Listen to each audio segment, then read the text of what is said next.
Isang mapagpalang araw po sa ating lahat.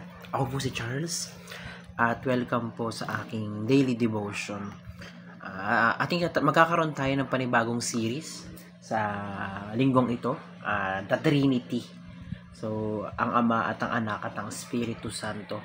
So, ating tatalakayan ngayon ang The Trinity and the Creation.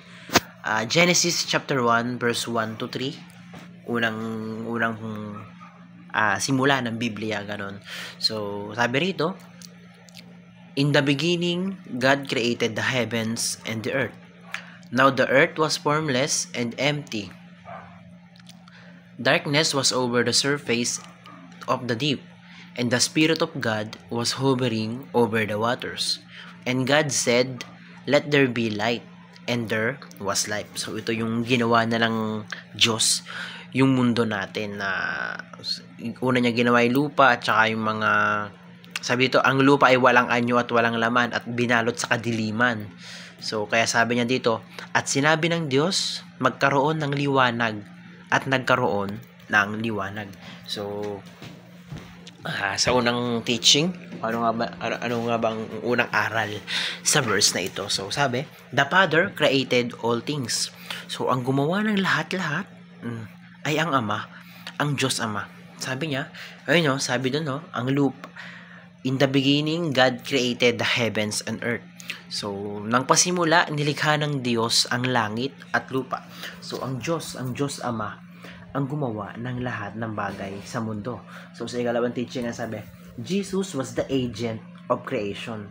So, sabi, agent parang katuwang si Jesus sa lahat ng mga gawa na yon. Sinasabi doon na meron kasing merong Bible verse na sabi, in the beginning was God and the Word was with God. So ayun, sinasabi doon na si Kristo yung salita. Si Kristo yung salita na bumuo doon sa mundo natin. Di ba sabi rito, at sinabi ng Diyos, magkakaroon ng liwanag at nagkaroon ng liwanag. Yung salita na yon, si Jesus yun. So, ibig sabihin, Jesus was the agent of creation. Sinasabi nito na katulong or katuwang parte si Kristo sa paggawa ng mga bagay na ginawa ng ating Panginoon ng Diyos Ama. So, sa ikatlong teaching, sabi, the Spirit gives life to all the living things. Ang Panginoon, ang Diyos Ama ay nagsalita, at yung sinalita niya si Kristo, and ang pinakang nagbigay ng buhay sa lahat ay yung Espiritu Santo. So imagine, ginawa ng Panginoon yung tao, nagmula sa alikabok, minold niya, ginawa niyang hugis tao, ginawa niya yung ilong, yung mata, yung bibig. Ang nagbigay ng buhay doon ay yung Espiritu Santo na. Di ba yun? Sabi, ang nagbigay ng buhay sa lahat ay ang Diyos, Espiritu Santo. So kung tutuusin, silang tatlo silang naggawa ng mundo. Ang Diyos Ama, Diyos Anak, Diyos Espiritu Santo. Magkakatulong sila, parte silang lahat. So sa application punta tayo. Paano nga ba natin ito may a-apply sa totoong buhay? Ang sabi sa unang-una, study the doctrines of the Bible. The doctrines. So, pag-aralan natin yung doktrina. Kung ano nga ba yung doktrina ng Biblia. Na sinabi doon na tatlo ang Diyos. Iisa ang Diyos, may tatlong persona. May tatlo siyang representasyon. Diyos Ama, Diyos Anak, at Diyos Espiritu Santo. So, mahalaga na malaman natin na yun. Yun yung doktrina ng Biblia. Yun yung pundasyon ng Biblia. Doon nagsimula yung Biblia, yung lahat na nasa Biblia. So, ayun, ang Diyos Ama, Diyos Anak, at Diyos Espiritu Santo.